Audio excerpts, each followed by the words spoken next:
करनाल पहुंचे केंद्रीय मंत्री मनोहर लाल ने आज बड़ा ऐलान किया। हरियाणा की महिलाओं के लिए शुरू की जा रही लाडो लक्ष्मी योजना का पंजीकरण आज से शुरू हुआ। इस मौके पर उन्होंने कांग्रेस और विपक्ष पर जमकर निशाना साधा।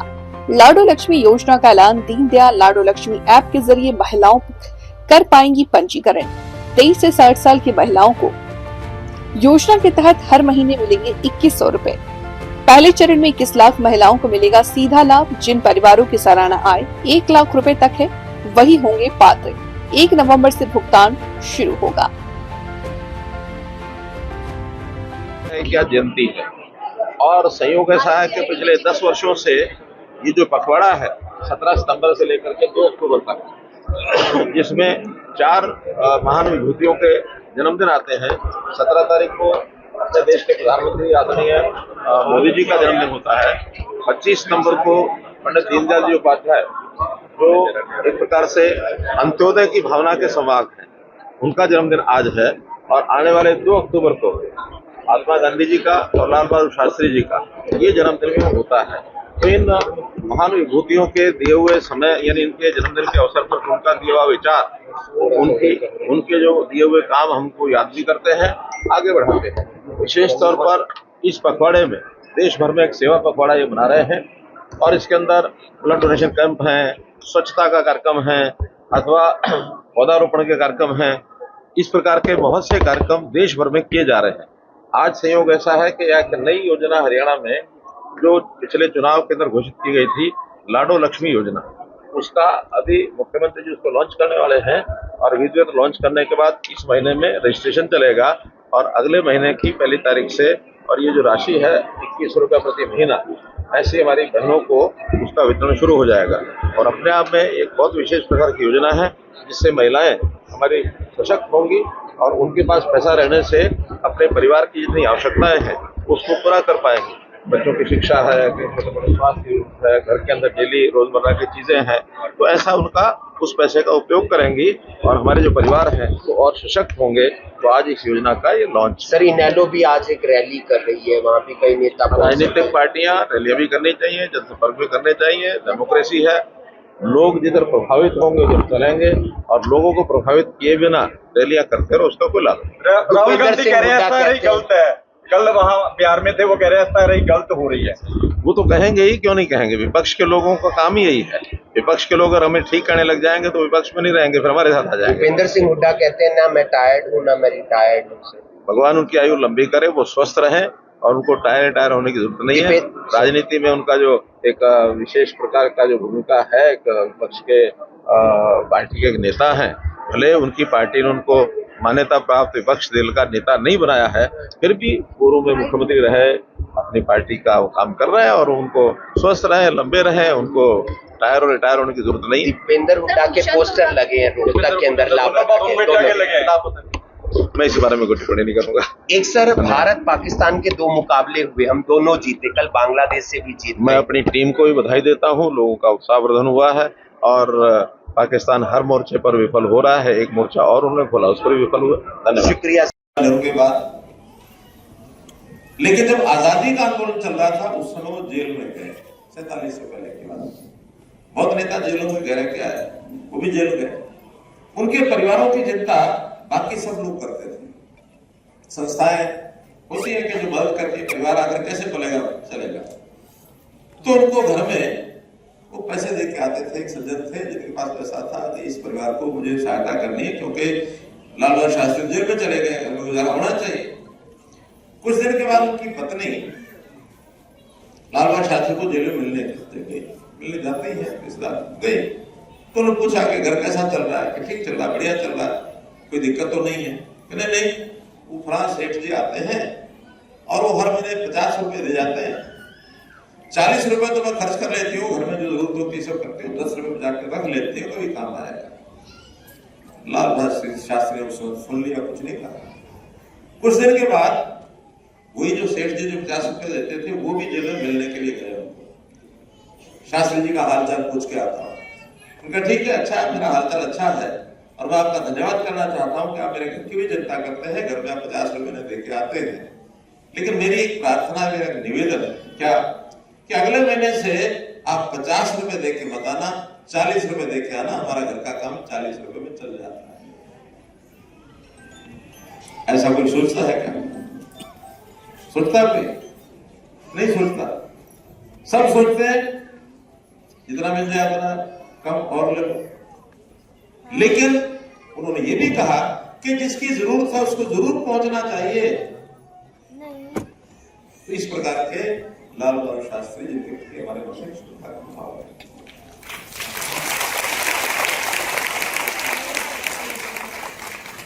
मोदी जी ने भी समाज में कुछ अच्छा काम करना है, उन्होंने अपना घर बार नहीं बसाया, वो भी घर को छोड़ करके और समाज की सेवा में निकल गए। आज बढ़ते बढ़ते अपने देश के ऐसे प्रधानमंत्री हो गए हैं कि दुनिया में आज ये कह सकते हैं कि मोदी जी को सबसे बड़े नेता के रूप में मान्यता मिल गई है। सबसे प्रसिद्ध और सबसे बड़े नेता, दुनिया के सबसे बड़े नेता। तो ये सब चीजें मैं इसलिए बता रहा हूं कि लीडर्स का मन का भाव होता तो उसी नाते से चीजें अच्छी होती हैं। समाज सेवा करने वाले बहुत लोग हैं समाज में, जो किसी भी कारण से पीछे रह गए तो उसकी मदद करो, पीड़ित है उसकी सहायता करो। यहां हम देखते हैं सरकारें तो करती हैं, सरकारों के अलावा संस्थाएं बहुत करती हैं। हमें भी ध्यान में आया होगा संस्थाओं के बारे में, कई व्यक्ति करते हैं, एनजीओ करते हैं। अभी चंडीगढ़ में एक व्यक्ति मुझे मिले एक बार, आहूजा जी को ऐसा नाम था उनका, सुंदर सा है, आड़त का काम करते थे चंडीगढ़ में, सब्जी की आड़त, पैसा ठीक ठाक कमा लिया। उनको लगा कि समाज सेवा जरूर करनी चाहिए, मैं कमा के इतना क्या करूंगा।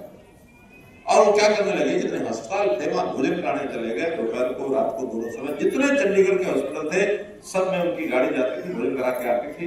जो पेशेंट होते थे उनको भी और उनके जो देखभाल करने वाले वो भी, और वैसे भी गरीब आदमी जो आता था वहां से भोजन लेके जाता था। मालूम नहीं रोजाना कितना खर्च करते। एक बार मुझे पता लगा कि उस व्यक्ति ने अपनी जायदाद बेच दी है इस काम के लिए। कितनी बेच दी? 15 करोड़ रुपए की जायदाद बेच दी। हमें बड़ा हैरानी हुई कि अपने घर का पैसा लगा करके आदमी सेवा कर रहा है। एक कार्यक्रम में मिले, मैंने कहा पहुंचा जी, पूछ लिया मैंने, पहुंचा जी कहीं से बाहर से चंदा आ जाए या ताजा कमाई करो, उसको लगा दो, समाज सेवा करो, लेकिन आपने घर की जायदाद ही बेच दी सारी और समाज सेवा में भोजन कराने में लगा दिया। लेकिन क्या बात है, मुझे आनंद आता है इसलिए कर रहा हूं। प्रॉपर्टी क्यों बेची? क्या करूंगा? मैंने कहा आपके बच्चे होंगे, लड़के लड़कियां, बाकी कोई और परिवार में, उन लोगों के लिए प्रॉपर्टी काम आती। तो उन्होंने एक वाक्य प्रयोग किया, हमारी बहनें पता नहीं समझ पाएंगे नहीं समझ पाएंगे, मीडिया के लोग समझ जाएंगे। उन्होंने कहा कि पूत सपूत तो क्यों संचय, पूत सपूत तो क्यों संचय, पूत कपूत तो क्यों संचय। दोनों बातें कह दी। उन्होंने कहा अगर बच्चे अच्छे होंगे तो उनके लिए इकट्ठा क्यों करूंगा, बड़ा कमा लेंगे, मैं इकट्ठा करके क्यों दूंगा, अच्छे तो कमा लेंगे। और साथ में कहा कि अगर निकम्मे होंगे, कपूत होंगे, फिर भी मैं उनके लिए क्यों छोड़ के जाऊं, तो छोड़ के जाऊंगा वो खराब करेंगे, कहीं भी नुकसान कर देंगे, अपने पास रखेंगे नहीं। तो ना तो कपूत के लिए मुझे छोड़ के जाना, ना सपूत के लिए छोड़ के जाना। ये जो जनता है ये मेरी है, मेरा परिवार है, जनता में जिसको सेवा की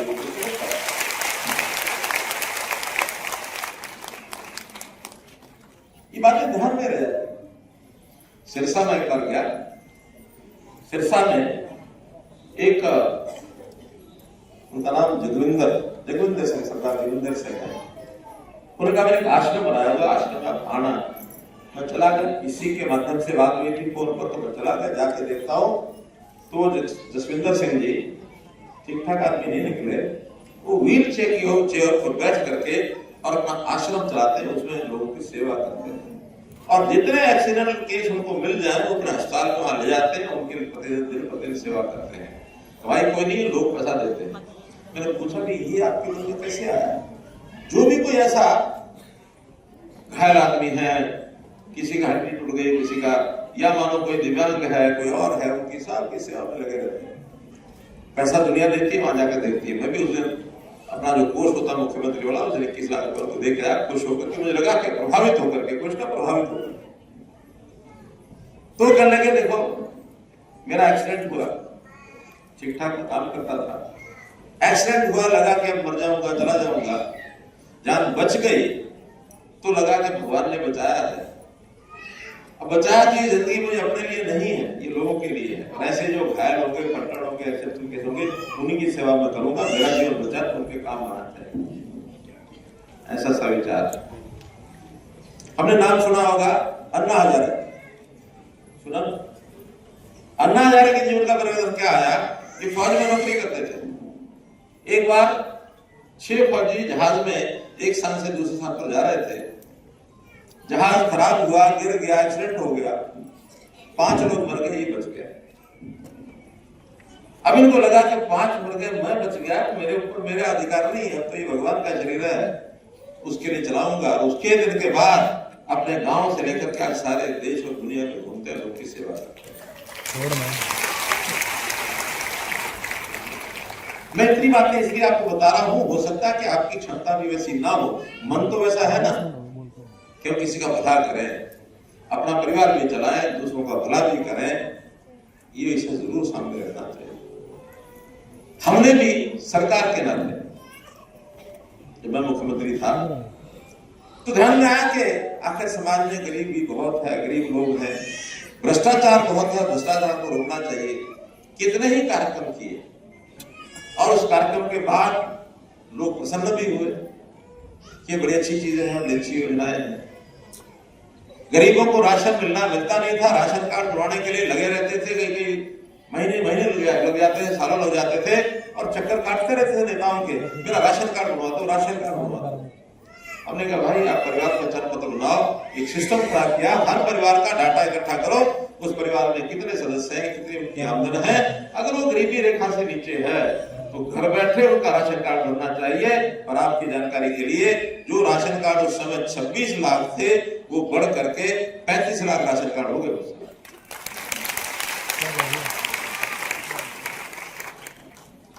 और उस समय गरीबी रेखा के एक लाइन 1,20,000 रुपया साल की थी, हमने उसको ऊपर कर दिया 1,80,000 तक भी बनवा सकते हैं। वही राशन कार्ड 35 लाख से बढ़ के आज 43 लाख हो गए, 43 लाख। अब राशन कार्ड बनवाने के लिए किसी नेता का चक्कर नहीं काटना पड़ता है किसी को, अपने आप बनता है ना, अपने आप। बुजुर्गों की पेंशन, हम में से बुजुर्ग तो शायद कोई एक आध बैठा होगा पेंशन वाला, लेकिन जो 60 साल का हो जाता है, हमने उसी परिवार पहचान पत्र में से ये कह दिया कि अगर 60 साल का हो गया है तो इनके घर आदमी चला जाए, उसके कागज पर साइन करा के ले आए, 1 महीने बाद उसको पेंशन घर पहुंच जाएगी। किसी को पेंशन बढ़वाने के लिए चक्कर काटना पड़ता है, नहीं काटना। और हम तो मेरे लगाते रहते हैं कि अगर कोई ऐसा बुजुर्ग यहाँ बैठा हो जिसका नहीं बना है, पेंशन नहीं बनी, तो आ जाओ, अगर उसकी बाकी शर्तें पूरी हैं तो शाम तक इसको पेंशन बन जाएगी, मिल जाएगी, शाम तक मिल जाएगी। कई बार कुछ सर्टिफिकेट की लोग जरूरत पड़ता है, घर में परिवार में कोई, आपकी नहीं बनी अभी, ठीक है, एडीसी साहब कौन सा गांव है आपका? 60 साल की उम्र हो गई ना, 1 साल रह गया, फिर जल्दी क्यों करें? अच्छा अभी जो ठीक है, इनका जरा पता करके और आज इनका जो इनके पति का डेथ सर्टिफिकेट प्राप्त करके कल तक बन जाए। इनका नाम अगर आप पूछ लो भी हो जाएगा, पूछ लो। हम तो ऐसा खुले में कहते हैं। मैंने एक बार सभा में घोषणा की कि सबके घरों में गैस सिलेंडर पहुंचे हुए हैं, आज भी किसी के घर में गैस सिलेंडर उसको नहीं मिला तो यहीं खड़े हो जाओ, शाम तक गैस सिलेंडर मिले। आ जाते थे 10-5 महीने, बैठ जाओगे, बाद में ये नाम आप लिखवा देना, एडीसी साहब अपने स्टाफ को यहाँ बिठाएंगे, किसी की कोई तकलीफ कभी होती है उसी दिन उसकी चिंता करते हैं।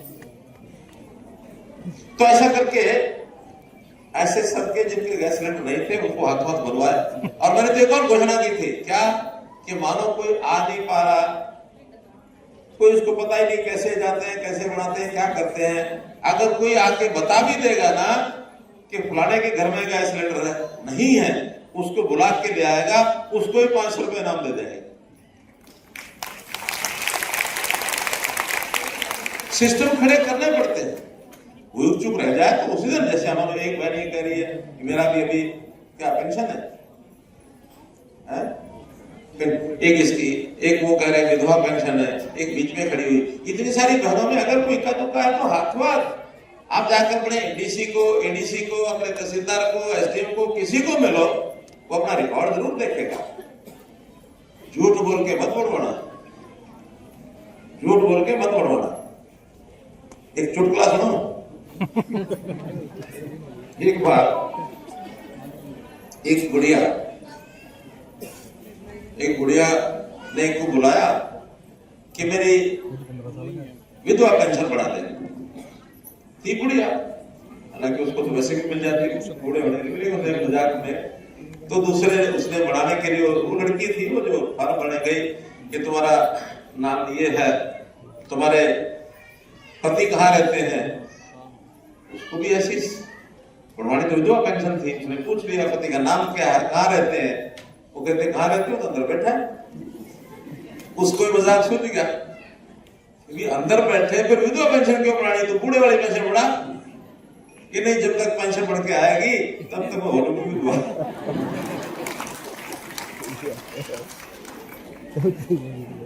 क्योंकि उस समय ये पेंशन बढ़ना आसान नहीं होता था, सालों साल लग जाते थे। आज कोई ऐसा नहीं कह सकता। मेरा कहने का भाव यह है, सरकारों के काम करने के तरीके।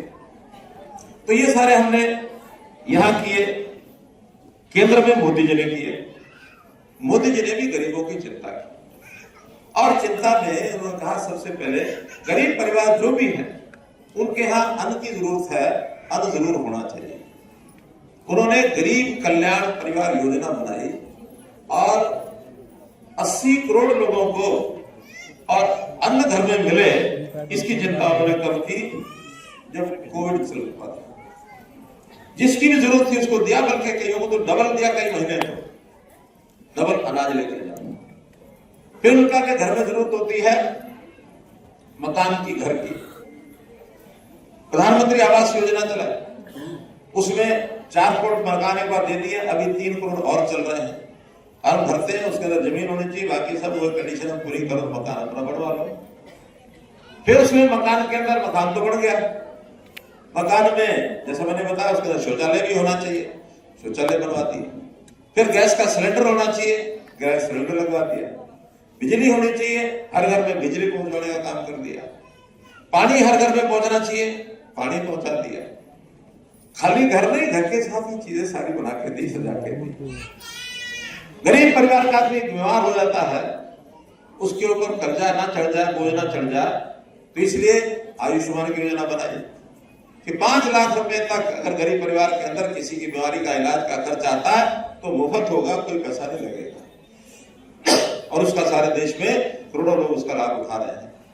अब तो बल्कि प्रदेश की सरकारों ने 5 लाख और जोड़ दिया है।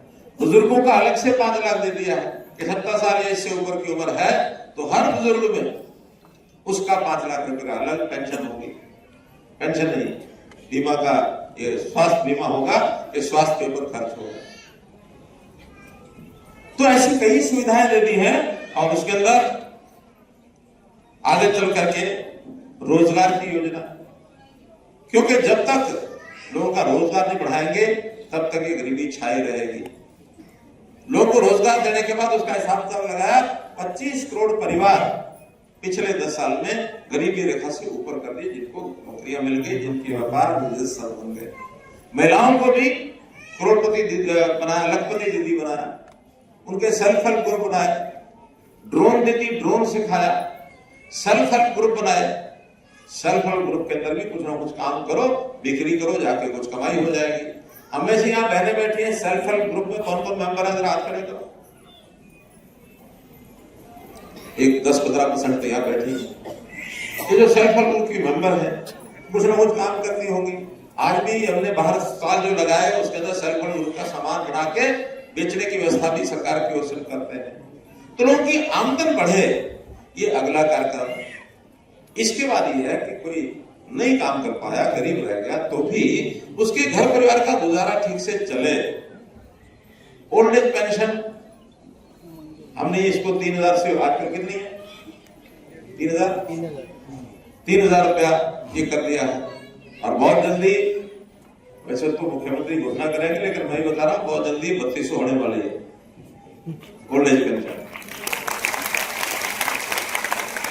अब ये विषय आया कि हमारे परिवारों की जो बहनें हैं, गरीब परिवारों खास करके, उनके हाथ में पैसा नहीं पहुंचता।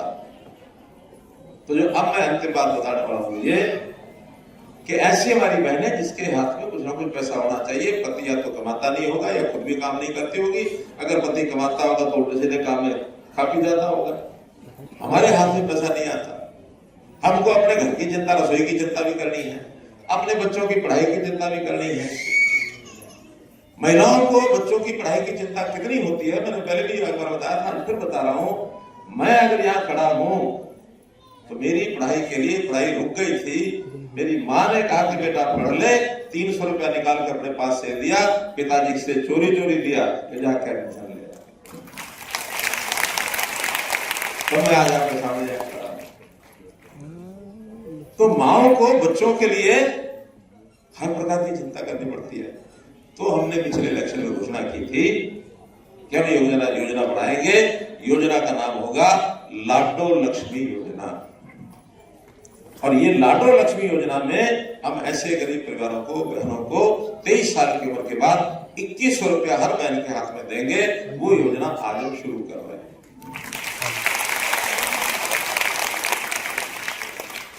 उस समय जब घोषणा हुई तो विपक्ष के लोगों ने बहुत खंडन किया कि खाली घोषणाएं होती है, देखेंगे कैसे लागू करेंगे, क्योंकि उनकी सरकारों ने घोषणा की कभी लागू नहीं कर पाए।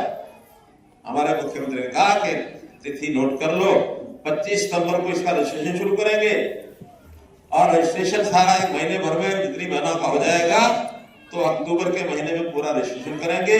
नवंबर की पहली तारीख से सबको 2100 रुपये मिलना शुरू हो जाएगा।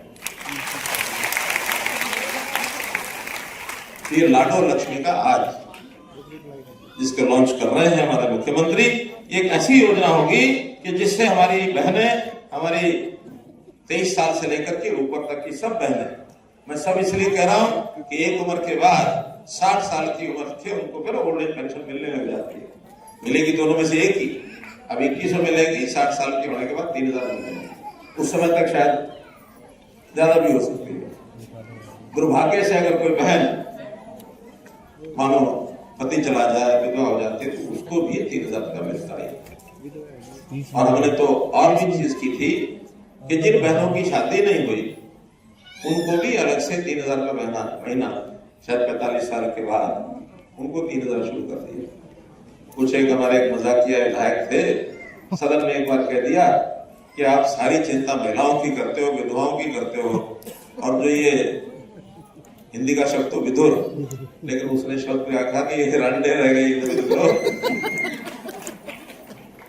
उनकी भी हमने पेंशन चालू कर दी, उनकी भी चालू कर दी।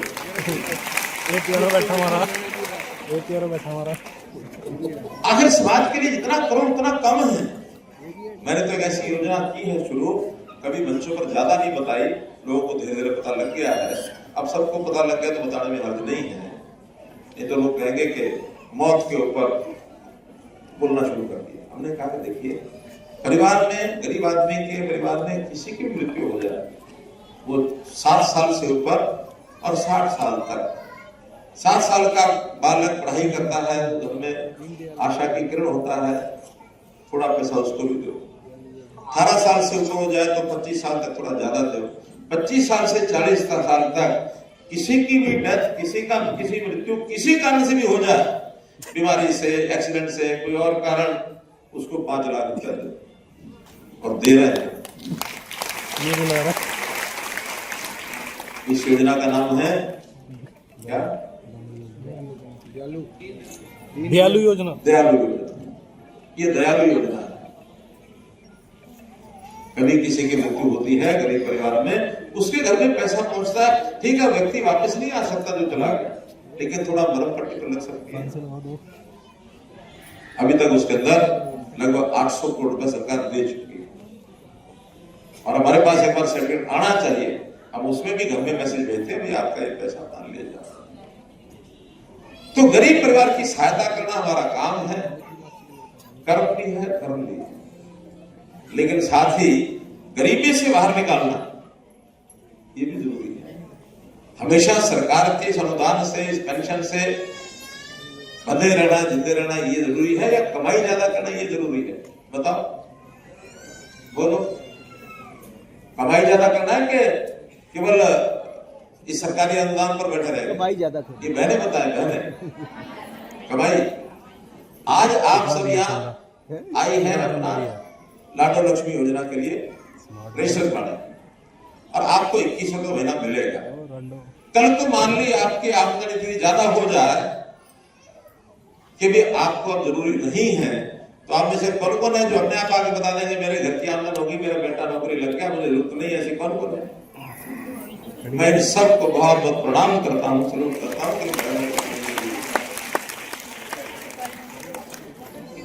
जरूरत हो तो लो, नहीं तो जिसको जरूरत हो चीज उधर घुमा दो। ये जो सीक्रेट मैंने बताया ना लाल बहादुर शास्त्री की, उसके पीछे यही है। उनको जरूरत 40 की है तो 50 नहीं है। तो ये बात सबके मन में रहनी चाहिए कि ये जो समाज में धारणा बन गई है लालच की, ये छोड़ना है, छुड़वाना है। बेईमानी की धारणा छोड़नी है, छुड़वानी है। भ्रष्टाचार की भावना छोड़नी है, छुड़वानी है। और यही वास्तव में जो कहते हैं ना कि